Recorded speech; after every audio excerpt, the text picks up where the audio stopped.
Hello, everybody. Welcome to American Grit. This is our featured veteran episode that we do every year. Last year, we celebrated the featured veteran, Adam Marr, an incredible man that is doing incredible things within the veteran community, speaking on the modalities, alternative modalities that are helping mental health across the nation and veterans and their access to it. This year, we have something a little bit different for you. I want to introduce to you a dear friend of mine and somebody that is doing some incredible storytelling within the veteran space and active duty space with her job that she's been in doing over 30 years in the United States military. Ladies and gentlemen, I want to introduce to you Amy Forsythe, who's been at the forefront of military storytelling for 30 years. First enlisting in the United States Marine Corps in 1993 and serving now as a Navy Reserve Communications Officer. Semper Fi right there, right? A little cross-lateral stuff, but keeping it in the Navy family. I love it. She's traveled around the globe documenting combat operations in Iraq and Afghanistan and other regions, bringing stories of service members to light. In between deployments, Amy has built a reputation as a skilled journalist and media professional, having worked as a TV reporter and various other community-focused programs. With a passion for mentoring and commitment to strengthening the ties between military and civilian communities, Amy continues to inspire others with her leadership and dedication and the work she continues to do in storytelling, leading the storytelling aspects of the American Legion's Be the One campaign that is focusing on veterans within our space and showing them and really illustrating there are opportunities for us to lead the way within our country in so many aspects. And you do such an incredible job of threading that needle, through storytelling and in the ways that we present and frame these subjects. Amy, I want to welcome you to the show and thank you for everything you've been doing and your contributions to our country. Oh, thank you, Tim. It is an honor to be here in San Antonio. It's wonderful to see you again in person. Yeah. And, we first met at a pageant years ago, right? That's right. And it was a fantastic pageant that is, again, putting, we have Miss America, we have all these other pageants around the United States, but there's nothing really for the veteran or the military member, right? And what was it, Miss and Mr. American military member? Military veteran, Mr. and Mrs. Military veteran in San Diego. That was a great event. That was the first year. It was a lot of fun. And, I always like being on the, in the pioneering seat of things, right? And, seeing, great ideas come to life, really. And that was something cool, something interesting, right? Yes. It was great to be a part of that inaugural event. And so it was great to see all these folks supported that effort. Yeah. So, tell us a little bit about yourself, your military background, and, how you got to where you are today. Like it's a great story. We know some similar people that, through our time in the Marine Corps, and I'd just love to hear, like, why the Marine Corps? Why did you join the military? Well, I have to say it was because of joining the Marine Corps. My grandfather was a Marine in World War II, and I spent a lot of time with my grandparents growing up. And my grandmother was an Army nurse, and they met during their deployment and during World War II as the story goes, in Saipan near Guam. And then when the war was over, they came home, latched up, and got married and had 6 kids. And so the way they talked about their service was like, that's what I want to do. I want to go and have that life.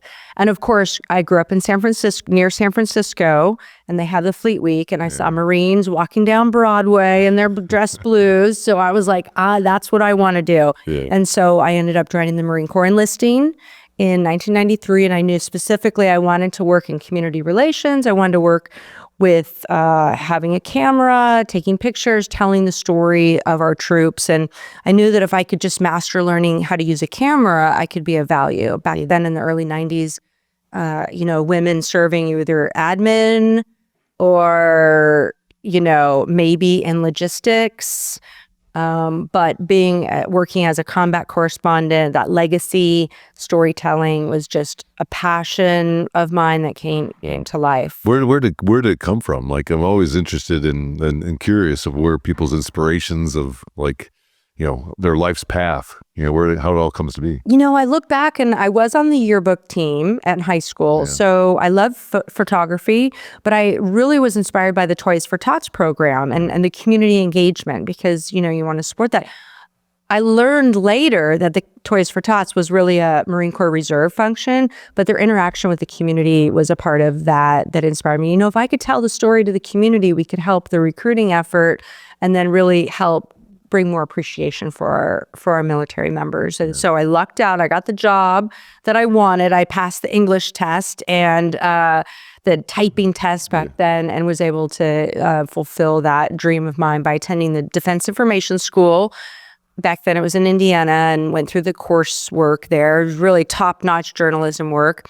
But I'll tell you, Tim, I was not a good I wasn't a very good student at all. Sure. I barely graduated high school. I was like a C student. I was just not focused. I went to an all-girls Catholic school, wore a uniform, and I loved that part. So really no surprise I ended up joining the Marine Corps, wearing a uniform and doing what the NCOs told me to do. But I really found that writing and photography and storytelling was a passion, especially when you can share the courage it takes to wear a uniform. I would do it for free if they let me, but right. But they paid me. But I was able to really translate my passion and get some good skills in journalism and make a career out of it. Yeah. You glazed over one part of that story, right? And that's as a former Parris Island Marine myself. So tell me, what was your experience on the island? What was the 4th Recruit Training Battalion? That's right. Back then it was all women, only women in the platoon and women drill instructors. And, the recruiters warned me, they're going to yell at you. They're going to do these things. And, that didn't really faze me. I was 22, so I was a little bit older than your average recruit.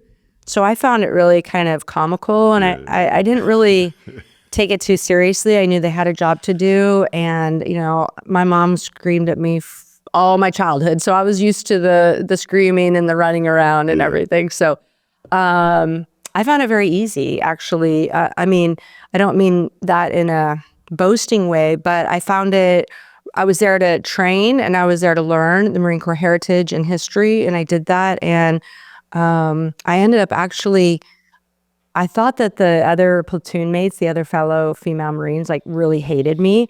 But there's something called the Molly Marine Award, and it's a peer award, and they do it for just women Marines. Okay. And then they kind of vote for you at the end if it's like a peer award. So they voted me as the Molly Marine. I swear they hated me because I was the one kind of pushing them a little bit because I was older. I wasn't the oldest, but I was one of the older ones to help the 18-year-olds kind of mentally get through the program. I think at boot camp, the only person you really hate is the guide.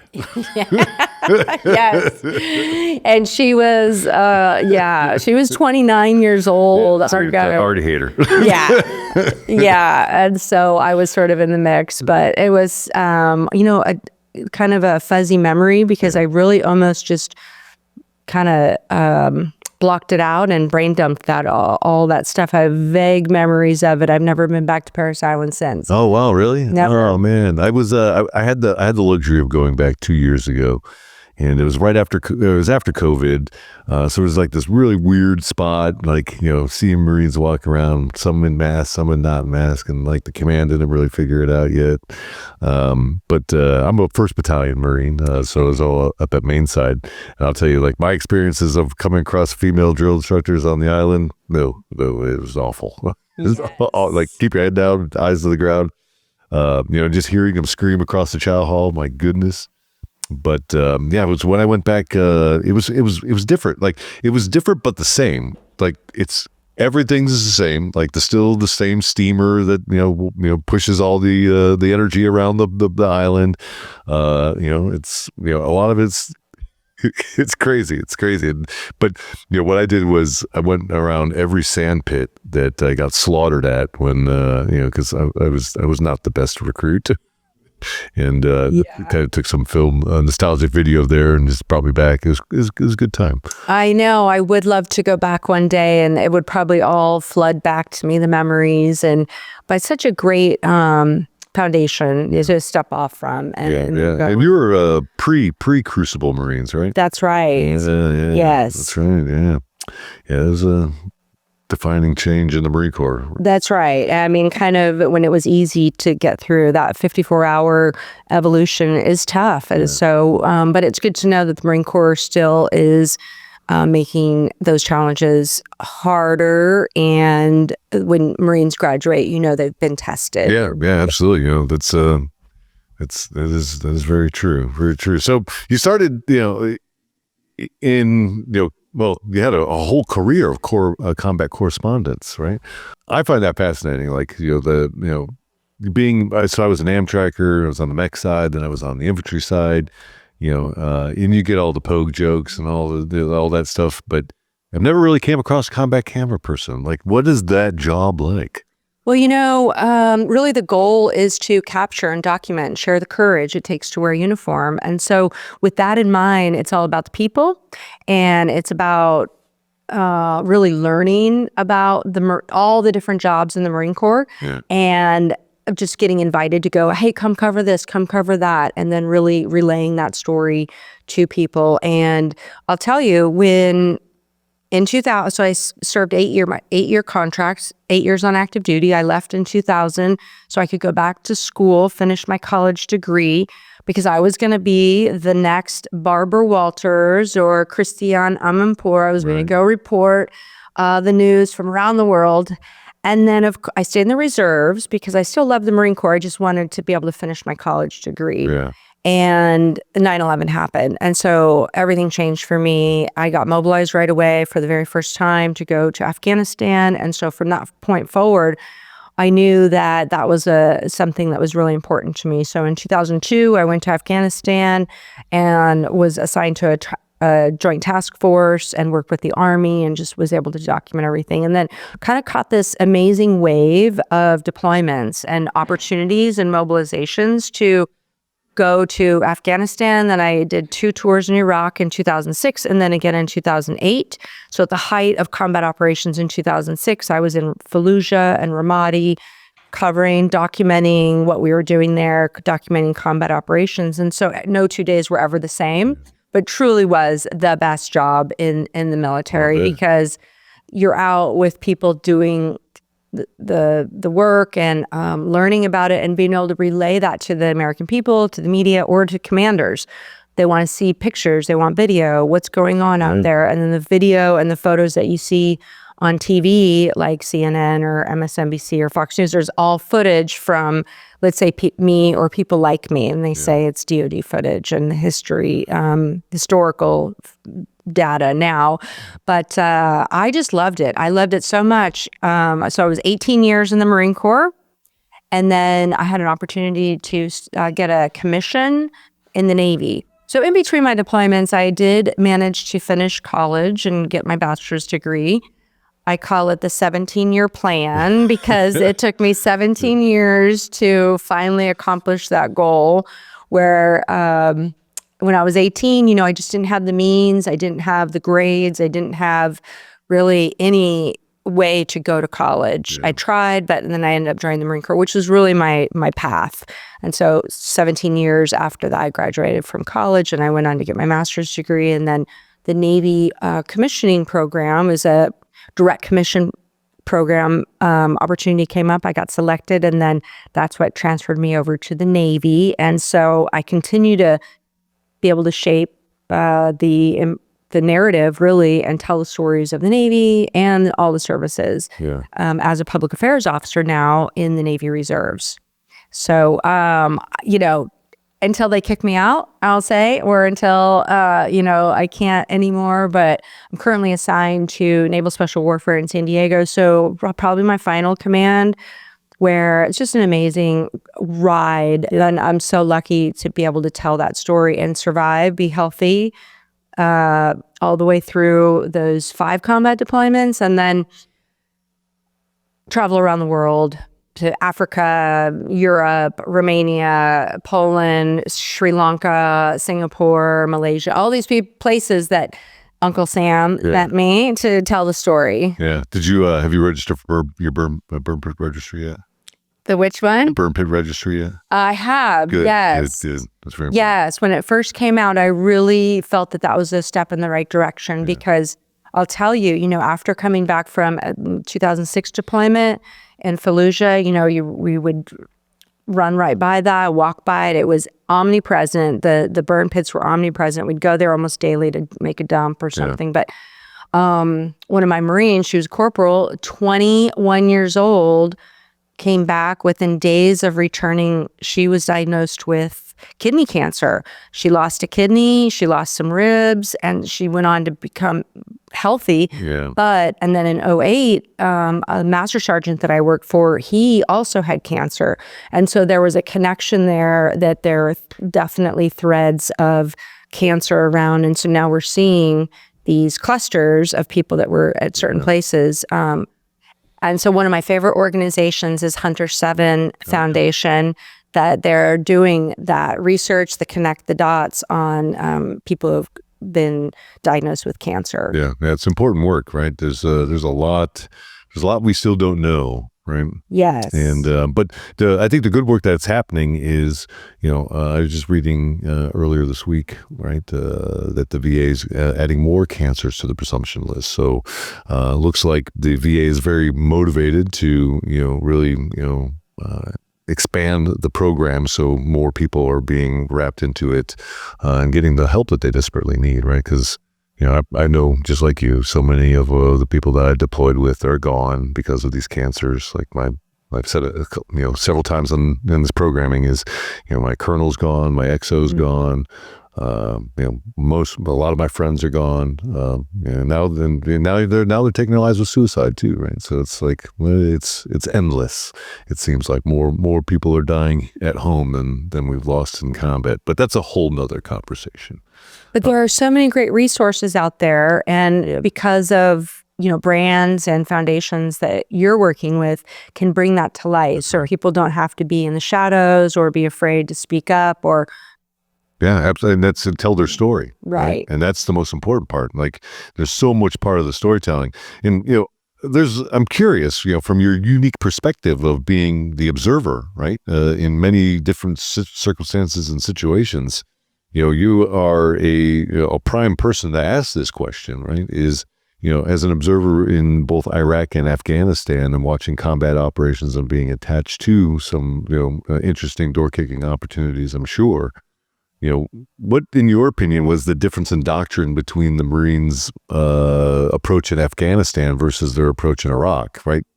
Outstanding, understanding, knowing that, the difference of the enemy, right? But I've always been peculiar of somebody that was there the entire time and got to see it in a very unique way through the behind the lens of a camera. Yes, I've been lucky with certain commands and being attached to very different missions. The first mission was an Army Civil Affairs unit, and I was the joint part of it. And this was in Kabul, and we traveled throughout the country before ISAF, before Resolute Support. So it was kind of like free for all, and it was relatively safe. And then in Iraq and Anbar province especially is where really the rubber meets the road in terms of looking back and the casualties there, and which really set the tone for the rest of my life. One of my bosses was killed there. People may know the name Major Megan McClung, and she was a Naval Academy graduate and a reserve public affairs officer, but she was killed along with 2 other soldiers in Ramadi. And so, I try to keep that in perspective in terms of, when you deploy with a team or a platoon and then you come back with 1 less, 2 less, and then they start to either cancer or suicide, you start dwindling down the numbers, and then it becomes very real. But seeing the operations in different places, later I was deployed to a NATO command, working for a German-led NATO command in Mazar-e Sharif in Afghanistan. Yeah. I was the only American, and so I had to go along to get along, with the Germans. That was one of my favorite deployments because I was just sort of in an advisor mentor role, and they were the ones, doing leading the effort under the NATO command. So I learned a lot about the NATO model and how Americans can fit in and be of value in that environment. And then my last deployment, I was assigned to a joint task force under the Joint Special Operations Command umbrella. So I was a Navy person parachuting in back into Bagram under an Army Ranger task force. And so I don't know how I got these amazing opportunities. And so you're jump qualified. Well, right. Learning the Ranger, way of working, I really had to change and adapt to certain, whether it was NATO or whether it was Army or a all Marine-led command, very different. But I think that really leveled up my ability to tell the story and learn like, oh, this is a NATO way we write, or this is how the Rangers want their content, and the way that the screening goes for what photos can be released and how we're telling the story. So it wasn't all just the Marine flavor, but I really had the NATO, the Army, the special operations flavor.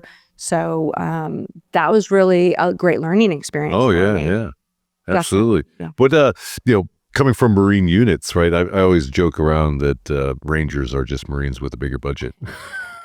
But what's your opinion? Yes. Oh, having this Marines are the best upbringing with thinking that even before I joined the Marines, when you work side by side with Rangers, you realize like these guys are actually really top notch in everything they do. I felt that they were, really extraordinary warfighters. Yeah. Very serious, focused.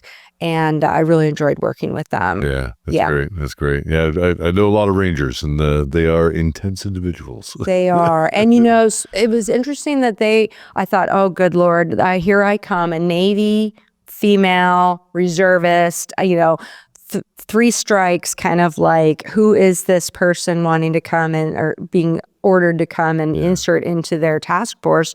But, they were the most welcoming professionals, like, okay, glad you're here. Let's get to work. We've got a mission. There was no fuss about, oh, you're in the Navy or you're a reservist or you're a woman and you're not tabbed and all this. None of that. But like, if you're already past that screening, you're being sent here by JSOC, you're good to go. We have a mission. Let's go. Yeah. So when I like that. Yeah. And I think that is the story of GWOT, right? Is, much different way of the way that we approach that war. Is very asymmetrical. The enemy was asymmetrical. We had to come at it from a different perspective because, in Afghanistan, we weren't fighting a nation state. We were fighting an embedded, militia, right? In Iraq, we decimated the the world's third largest army in 24 hours. And then we were left with, the remnants and, the chaos that fell behind that and the inevitable void that was filled. But, like where with that approach, we had to really lean on the people with different trade skills. I guess what I'm getting at is, the reservists of the GWOT period really, and the National Guard really brought a different approach to the way that we were fighting these things, because we got to bring those assets that from their private jobs that they were experts at and flex that into, the mission itself. For example, like when my unit, the 2nd Battalion, 24th Marines, largely made up of Chicago police officers. Right? So we were taking Chicago gangland tactics and laying them down on the insurgency in the Babel province, right? And it worked tremendously well. And we were able to do things that the Marine Corps is like, warfighting labs, like, how the hell are you guys doing this? We need to study it. We need to zip code offensives. What the hell is zip code offensives? And, and we built like a whole new aspect of the way things were happening inside of Iraq from the Marine perspective, which was incredible. So I think one of the aspects of the reservists is like this generation looks at it differently. In previous, before we were joking, the turn of the century when we were in the woodlands, right? Right. Oh, incredible growth in the 20 years from, say 2000, before 2001. The reserves were weekend warriors. They would go to their drill center and kind of like sleep in the rafters and, maybe do a shoot or do something. But once they started getting mobilized and really inserting and applying themselves and becoming an invaluable asset to commanders on the ground, really had no choice. And so the professionalism and the demand signal to use reservists now is seamless. They're walking in hand with the active and the reserve forces, at least in the Navy, and I know in the Marine Corps and the Army as well, because at any time we're kicking off, and so the readiness is priority. And so I just know that there's always a demand signal to respond to a crisis or a humanitarian, or even, deploy on a moment's notice, at least in public affairs, more so than ever for crises that happen. And so you have to be ready, or else you will get administratively, or you'll be separated if you do not do the training and do all the same required training. And so, but what I loved always about working with reservists, especially in the civil affairs, psychological operations community, is that these guys are actually working in industry and in public affairs too, working as a professional, let's say a veterinarian or a doctor or a business owner or something. And then they bring all of that industry knowledge and expertise to the fight or the mission. And so that's what I love about reservists. And so I think that it really changed the minds of the active duty force. Like, hey, these guys aren't just like weekend warriors. They're actually people working in industry and professionals that are still serving. Yeah, that was the hidden boon, right? Of some of the things that we were doing out there. And, I know other reserve battalions were having the same success, isolated within the Marine Corps. Obviously, that's where the extent of my knowledge goes, but I'd have to believe it, similar across the board. That law enforcement, probably half reservists are working in law enforcement in some capacity across the board. And, not uncommon for people to even have PhDs and doing other things, and really smart people who have a lot going on and a lot at stake in their civilian jobs, but yet they still want to serve. And so what that tells me is that they are committed patriots, and while they may have a full-time job, but their heart is still to serve when the nation calls. That's right. And, in part of, the storytelling that you're doing is, maintaining a legacy of, these events, right? And, honoring the those that were there, and, most of those that never came back from those events. We spent a lot of time here at the foundation at Grunt Style, speaking of, the honor of this, keeping these stories alive, right? Because, the colloquial, we all die two deaths, right? The first death, the physical death, and the second death being the last time your name is spoken, right? And, keeping those names going is extraordinarily important. I understand you got a book that you've put together. I do. It's called Heroes Live Here, and I'd like to give a copy to you, signed copy.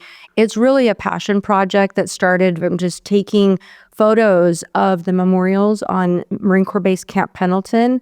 And then I turned it into a book because I thought if I could just get this to Gold Star families, they would find some closure and comfort in knowing that we do remember that the sacrifice of their Marines during 20 years of combat operations. And so I published that in 2022, and it really has exceeded all my expectations from the community support, the Marine Corps support, that they really treasure this storytelling opportunity. And in my research, I learned that more Marines from Camp Pendleton were killed during Iraq and Afghanistan than any other one base or station in America. So that burden at that particular location has been really heavy, from the very first Marines that were killed in Afghanistan to the very last. As you remember, in August 2021, when the Marines were at the Abbey Gate and then they were killed, within minutes of learning what unit, where they were from, there was memorial flowers, pictures, tributes at the front gate of Camp Pendleton, which is located just north of San Diego, in North San Diego County in Oceanside. And that means a lot that people from the community would come to the front gate and lay flowers and tributes to them, that knowing that they were from Camp Pendleton. And so, but it's been home to warfighters since World War II, Korea, Vietnam, and then Iraq and Afghanistan. And there's many tributes on base that a lot of people don't know about, and the Horno Crosses and First Sergeant's Hill and some other secret hideaway places, the Canine Memorial. So I've been able to travel throughout the base and tell those stories. Yeah, Horno, that's a special place. I ran to the top of that microwave mountain several times and hated every minute of it. You know it well while you were stationed there. Yeah, it's but I think what is, to your point, what is really interesting about First Mardiv is, not to take away from the other infantry battalions that have done incredible things, but it is First Mardiv that seems to find their way into some of the heaviest fighting traditionally through any aspect of the Marine Corps has been involved in combat operations. And it's I can respect the things that you're talking about, the activities of Camp Pendleton, and the memorials that are laid there, and where it's all the lore and the history of that particular facility, with some really cool places there. Like Del Mar Beach is one of my favorite places of the entire West Coast. It is a special place, and that's where I was stationed for most of my career, and stepped off from there, got on the bus, loaded up, went to March, flew out over to Afghanistan and Iraq. And so for me, it's a special place. And I know that for tens of thousands of Marines like yourself, even, that have stepped off from Camp Pendleton to go into harm's way or came home and never came home. And so I love putting this book together, and I just love telling the story about, actually, even before it was a Marine Corps base, the rich California history that is a part of the legacy at Camp Pendleton.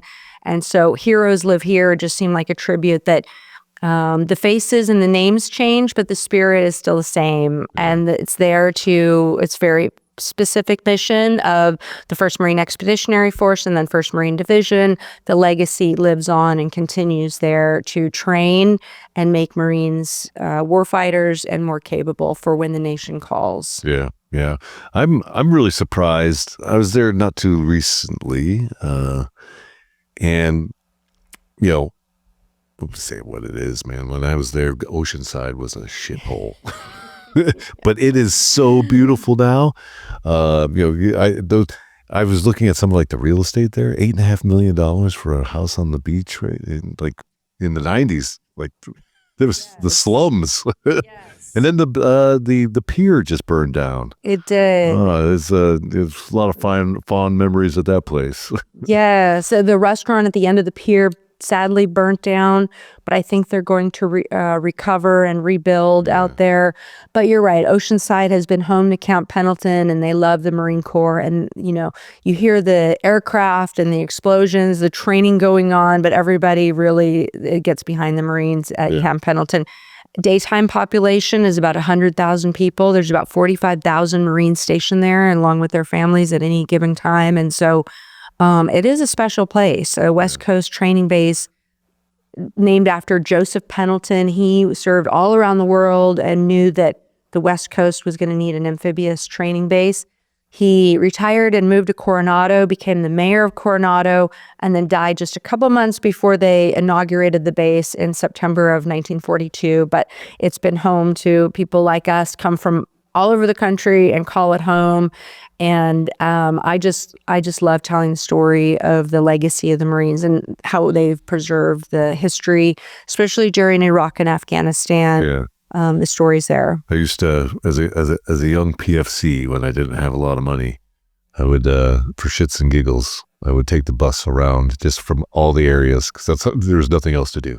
It's either sit in the barracks or go on the bus and ride around the base. But I didn't mind it because it's like the scenery is so beautiful once you get into like the training, like the back behind Area 22, like all the big hills and Rattlesnake Canyon. That's right. All Good memory. It's a beautiful, one of the most beautiful places I've ever been to. It is. And working with the city, I sit on the board for Visit Oceanside to help bridge the gap between the local community and Camp Pendleton, the military. How do we get the military members off base and enjoying the beautiful sunsets and the beach, and then the new restaurants and the new things to do, and where to eat, where to stay, where to play. And so to help the community come together and make sure the Marines enjoy their time while they're at Camp Pendleton. Yeah. A lot tend to sit in the barracks, and with such a beautiful, iconic California town to go explore, boogie boarding, surfing, you go out, rent a boat, and go swim with the sharks at Carlsbad. Yes. And the restaurants, and just walking down the pier or along the boardwalk in Carlsbad. It's an amazing place to really enjoy your time in the military if you get lucky enough to be stationed at Camp Pendleton. Yeah, it's and you can't beat the weather. Right? And I never saw a bug for the entire time I was there. It was great. It was an endless summer, truly, with the weather the way it is, and you can enjoy the beach even in December and January. Yeah, it truly is magical. And speaking, there's magic in your career, right? You've been awarded several, accolades and, big achievements in your career. In 2007 and 2009, you were given the Marine Corps Broadcaster of the Year award 2 times. Tell us, what were the stories and what was the reason behind the awards? Well, I'd have to say, honestly, I can't remember the specific story. I know one of those was a sports story, so it was kind of a strange, because a female Marine getting an award for a sports story that I did, but having been in Iraq in 2006 and then 2008, that content was gold, really, to tell those stories of either survival, combat operations, the achievements that we had with partnering with the Iraqi army or training the Iraqi police teams there. Just the nature of telling stories of what was going on the ground there. But I always loved reporting. I love writing and still photography, but the video production was really my passion. And so I started my first assignment. I was stationed at Guantanamo Bay, Cuba, where I did radio. And some of you might remember in 1994 and 95 was when we had this massive influx of Cubans and Haitians that tried to come to America. I just happened to be stationed there working at the radio station, the American Forces Network. And I got to cover these amazing stories of what the troops were doing and what these people were doing, and being in the thick of things there. It was really the first opportunity to be in a real world joint task force right off the bat, right out of the gate in my career. So I really took it seriously, and I really put a lot of hard work into obviously getting the story right, making sure the names were told correctly and the stories. And so those awards, I'm so grateful for the recognition that they would say, hey, these were actually really good, and a fair competition with, say, the guys or whatever. But, the thing that means the most to me really is at one time, this, I would say he was a retired warrant officer, but he was maybe a staff sergeant or a gunny when I did an interview with him and featured him in the story for the Scout newspaper. You may remember the base printed a newspaper every Thursday. And I saw him years later, maybe 15 years later, and he said, I remember you did a story about me in the Scout newspaper, and his mother had clipped the newspaper and put it on the refrigerator door, and it was there for 15 years. And he said that his mom was so proud, and that the story was on the fridge for, all those years later. And so being able to contribute not only to tell the story of our Marines, but that Marines could take that story and be the hometown hero, and for their parents could be proud of what they had done. And all because I wrote a story and I met the deadline and I got it published in the paper, that means so much to the Marines who we told stories about. Thousands of interviews, tens of thousands of photos, and hopefully some of those can be used. And then really for Marines and their relationship with their parents, to show the parents just what they were doing. Yeah. It was really like warms my heart. And for all of the blood, sweat, and tears that comes with serving, those stories really mean the most to me. Yeah. Now, how do you personally archive all these things so that you don't forget them? Like, because you see so much, right? You've been around the world. You've been to several different countries. You've seen so many different things. Do you have your own scrapbook? Like, how do you maintain memories? Well, I tried to clip as many of the hard copy newspapers as possible. But within the digital age, if you don't learn how to archive a lot of data and have your own system for managing photos and video, it can be overwhelming and it can become unruly. But I've really worked hard to try to manage by date, by location. Can I call it up?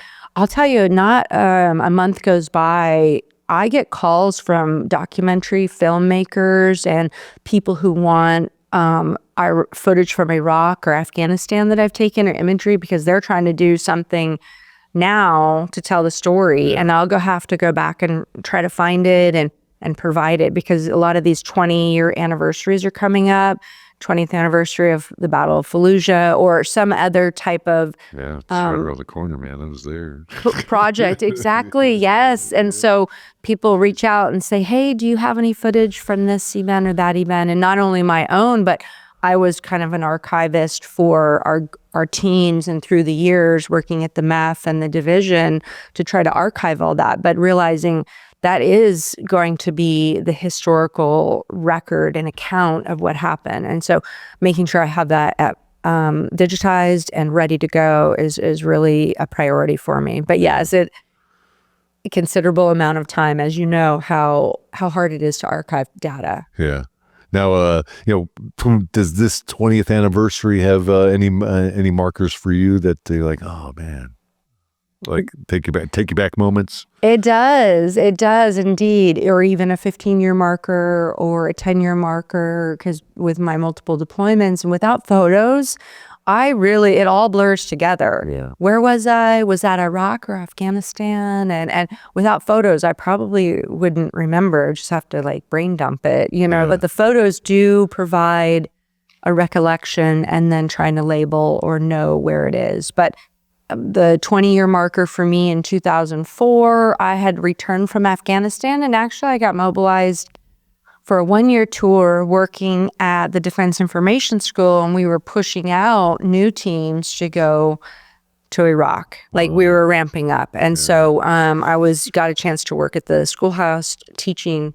And so that's my 20-year marker. But a lot of people are looking at that 2004 timeframe for the Battle of Fallujah. Yeah. And so I wasn't there, but I know a lot of people who were. And so trying to help them, whatever they're going to do to get together. Yeah. We've got my battalions will be doing theirs. This is that time period, end of October through December. We lost a lot of the guys, so it's like the hard months for everybody, and it's certainly picking at some old scabs. Right, I could imagine. And then where are the photos or recollecting? Where are people? Yeah, I picked up my journal not too long ago. I'm like, oh my God, there's so many weird things in here that I've forgotten. When Afghanistan happened, like I was having this weird like these images coming through my mind and stuff. I'm like, what the hell's going on? I was never in Afghanistan. And I went back to my diary. I'm like, oh God, like all this stuff is resurfacing. But I didn't go through the whole thing, and I just picked it up again. And it's like, wow, man, there's some old memories here. No, you mentioned journaling. That's the one regret, is that I didn't keep a very decent record of my notes or journaling of thoughts of what happened on what day, because I really struggled to try to remember names and places and what was going on. I wish, because with notes like a journal, you can write a book, you can tell a story better. Yeah. And I tell, kids coming up now, write things down, keep a journal, because you'll want that when you go back. Yeah. The takeaway that I got just reading like where my headspace and timing was at that time period is, I think I was using it more as like a way of getting the things I saw out of, like, just purging it, get it right out into paper so I can just be done with it. Because it's that style, the writing style that's the way it came off as you're reading it. Like, oh man, okay, I was just purging information just from everything that I was observing and being a part of. That was like that was like a really big, I don't know what the right way of saying that, but it's like, wow.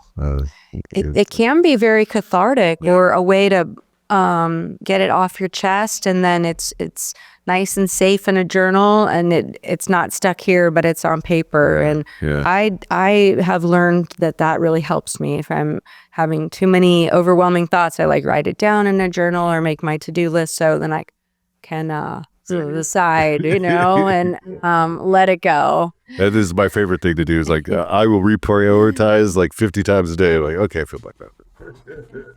But yeah, it's good. So your life continues to go into the storytelling aspects, right? You are one of the lead podcasters with the American Legion these days, right? With their program Be the One.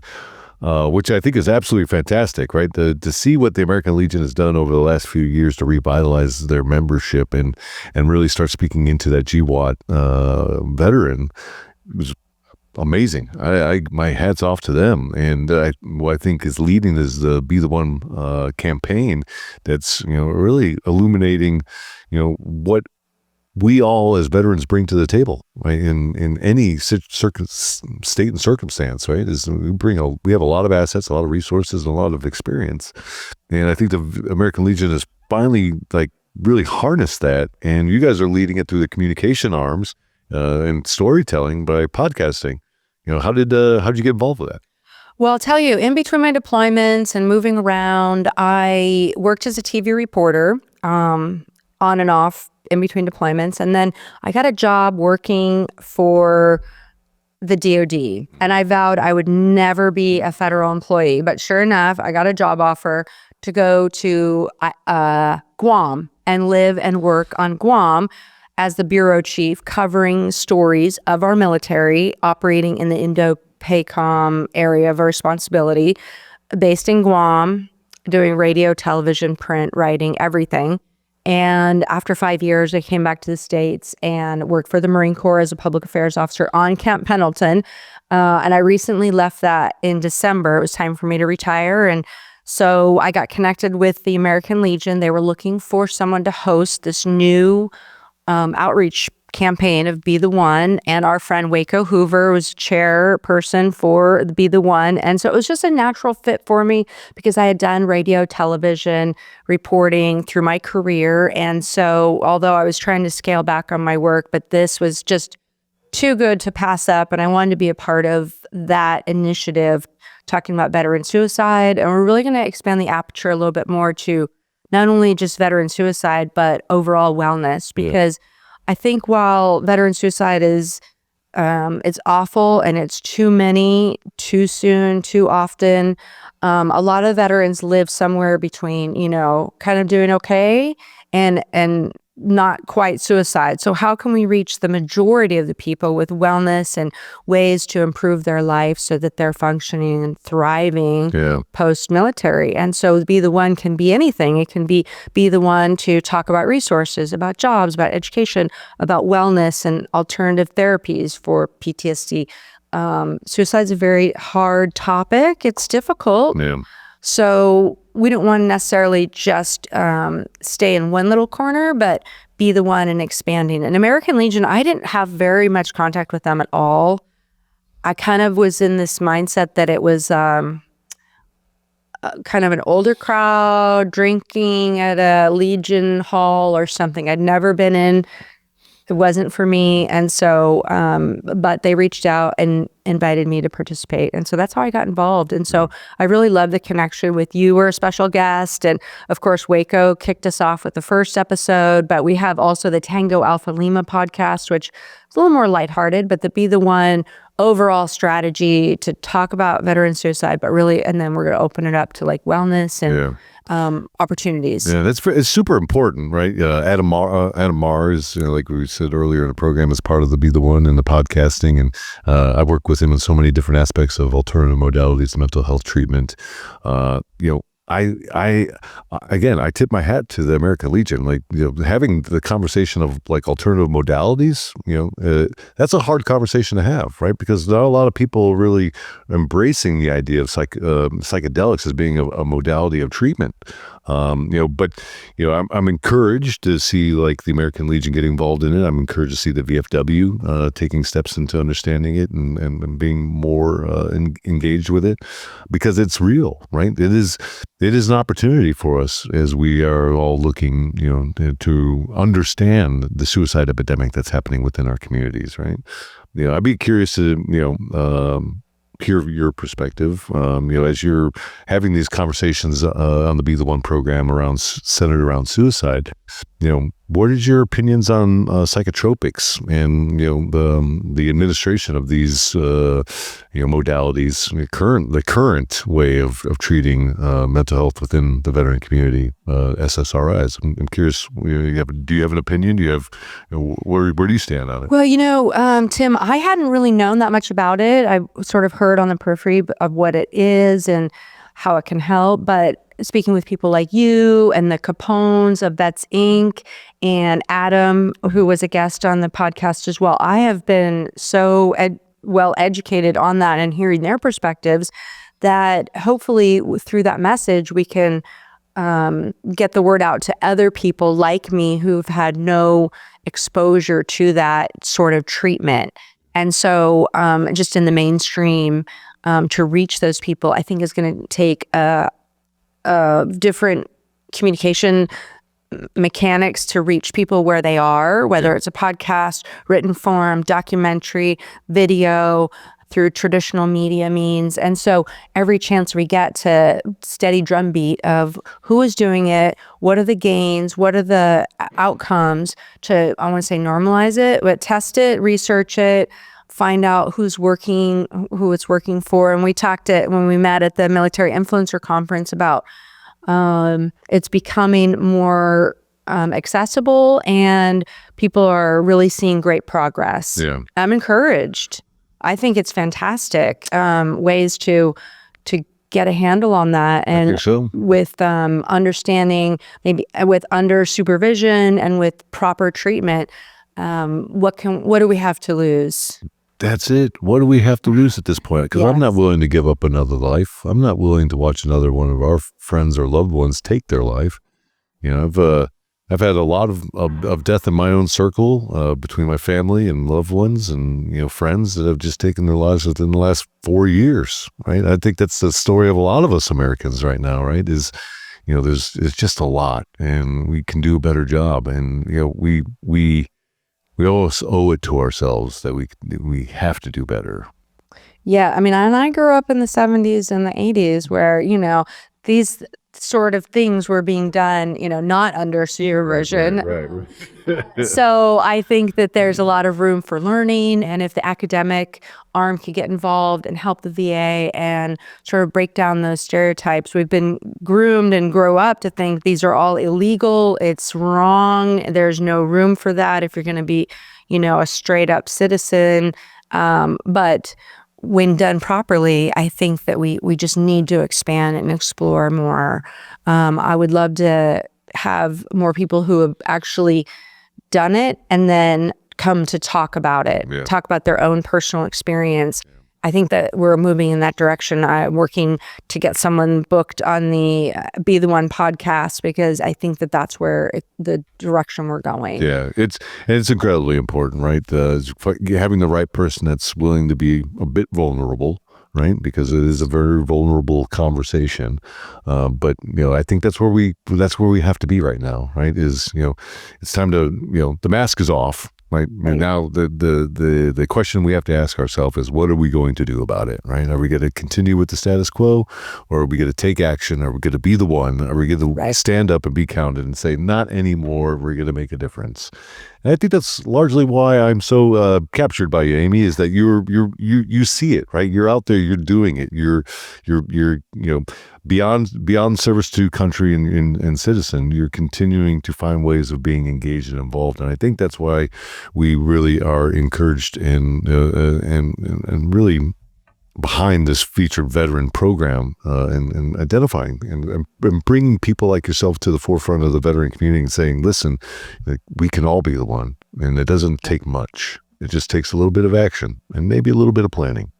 Yes, and for the first time attending Military Influencer Conference and now being involved with the MCON event in Las Vegas, sort of back into the veteran space where I haven't been operating really much because I was still on active duty and mobilized and deployed working in that area. But now leaning towards the veteran space as I shift away and start to think about retirement, there is room for everyone to do something. If you're a veteran and you want to be involved, there's a place for you. There's a way to be involved, whether it's through nonprofit work, advocacy, speaking out, being a part of that community. I'm finding that there is a lot of room and a lot of space for people to get involved if they want to. And there's so many great resources out there. There's plenty to choose from, whatever your interests are. Yeah, absolutely. We're both getting a little longer in the tooth, right? After spending time with the MCON and Mick, what's your take on the next group of veterans and young influencers that are coming into our space? Well, I've been watching with open eyes and open ears and what they're talking about and what they're doing.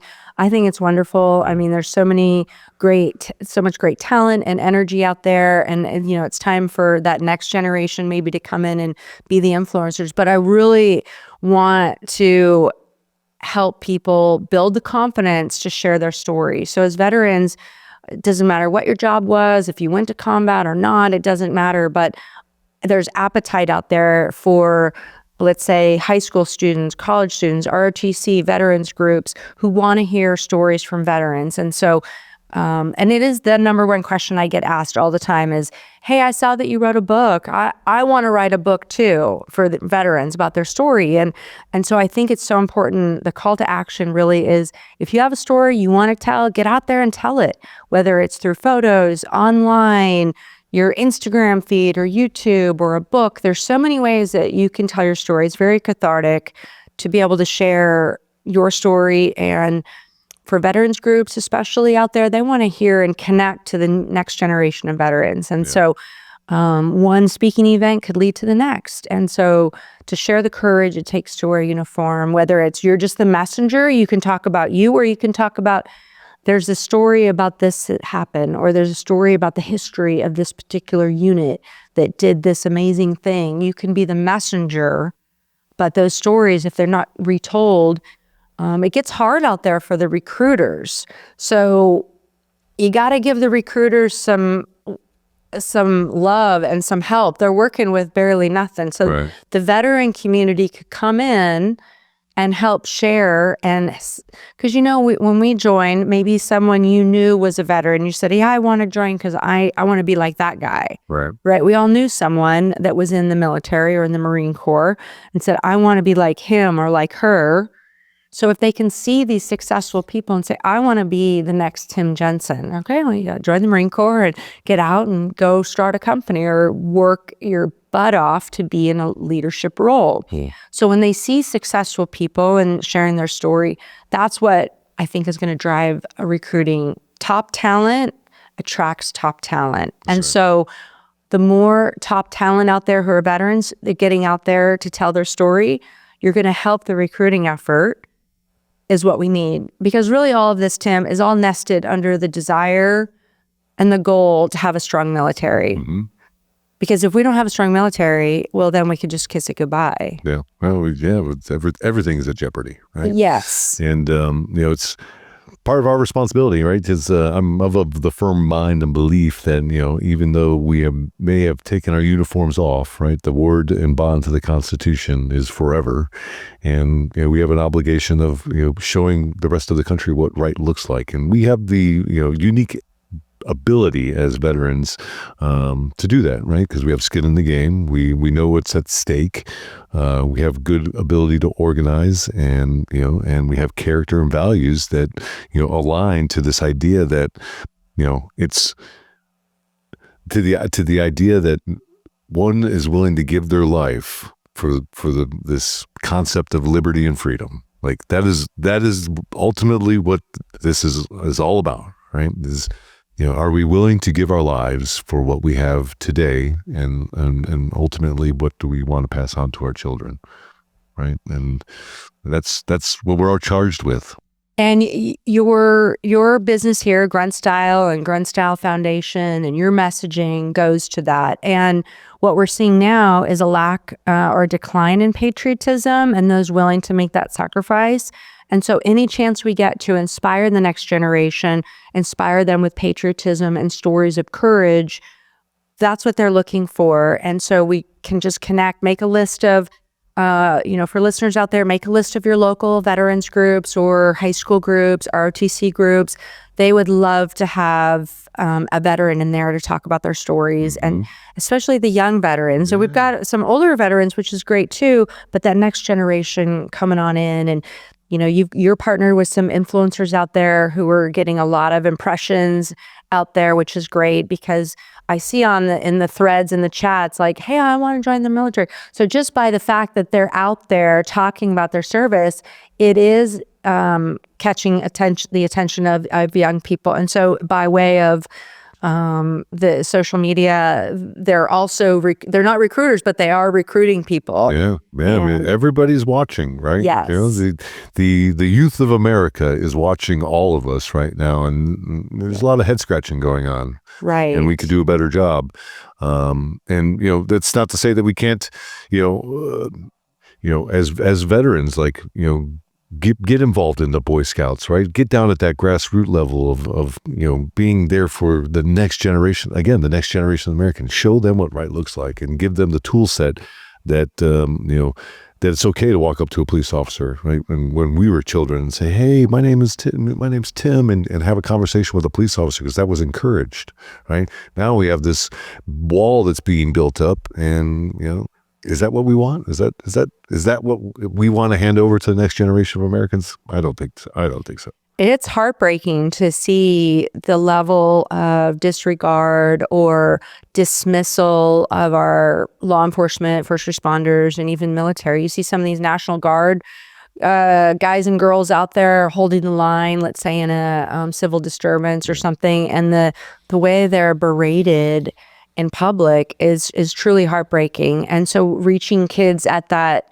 even 6, 7, 8 years old, is not too young to even just make an impression on them. And so a steady drumbeat of showing what the military is and what it's not, but what it is. And then those common themes of patriotism and grit and the American values and the culture to what we know, it has to be retold. And through the power of storytelling, we can share that and inspire the next generation, because we need top talent who want to be a part of the team. That's right. And through business, storytelling, nonprofit sector, those are ways that we're going to reach that next generation. That's right. Well, Amy, you're an incredible ambassador to our culture and our community. The things that you do, the stories that you tell, and the people that you honor. I'm truly grateful to have you be a part of this community, and to be on the other side of this microphone with you today, and featuring you as the featured veteran of Grunt Styles this year. And if for anybody out there that want to learn more about you, or maybe even pick up a book, where can they find? Well, I've got books for sale, signed copies at heroeslivehere.com.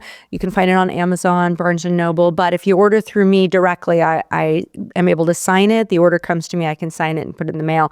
And I like signing books for people personally, because I feel like that always makes a stronger connection instead of buying it without a connection to me, because it really is a passion project where the photos are mine and the stories come from Marines that I know. And there are 25 pages in the back with my favorite nonprofit organizations in there that I know personally that are doing great work, because there's a lot of nonprofits out there that, we just don't know a lot about, or cannot necessarily be trusted. But that's what the resources in the book are for me. I love LinkedIn. I love connecting on LinkedIn. People can find me on my LinkedIn page. I'm on Instagram, but LinkedIn is always a great sure bet to connect. And I love connecting with other veterans or other people out there who want to either come visit the base at Camp Pendleton, or show me pictures of their time at service at Camp Pendleton too. So that's great. Appreciate being here, and Tim, all that you're doing and your leadership in with Be the One and American Legion as well, and telling your story and being a part of that veteran class in business, best in class, and really a model for other people to look to for inspiration. Thank you very much. So I sign all the books. Like I write violent but true bedtime stories, these silly little books. But I sign my sign off is sleep tight and stack bodies. Do you have a sign off for the way that you sign your books? Normally, it's just once a Marine, always a Marine, and Semper Fidelis and Amy Forsythe. But that's nice and easy, and people can appreciate that as for veterans, because once a Marine, always a Marine, and that's very special to me. Although I'm in the Navy Reserves, but being a Marine, you can never take it away from us as veterans. No matter what we do, the title is forever. That's right. That's right. As I understand it, I think it's one of the only titles in all of the United States of America. United States Marine. It is, and it's very proud. And I'm a Marine at heart, no matter what happens. No matter what uniform or rank, I'm always a Marine. So that's great. I appreciate that. Well, Amy, thank you again for all that you do. And ladies and gentlemen, that's our featured veteran of the month, Amy Forsythe. You've heard it all, and you too can get involved. Be a storyteller. Share your stories. Share other people's stories. Be the influencer and be the one. And it's that simple. So until next time, you've heard it here first. American Grit. Be kind to one another and wash those stinking hands.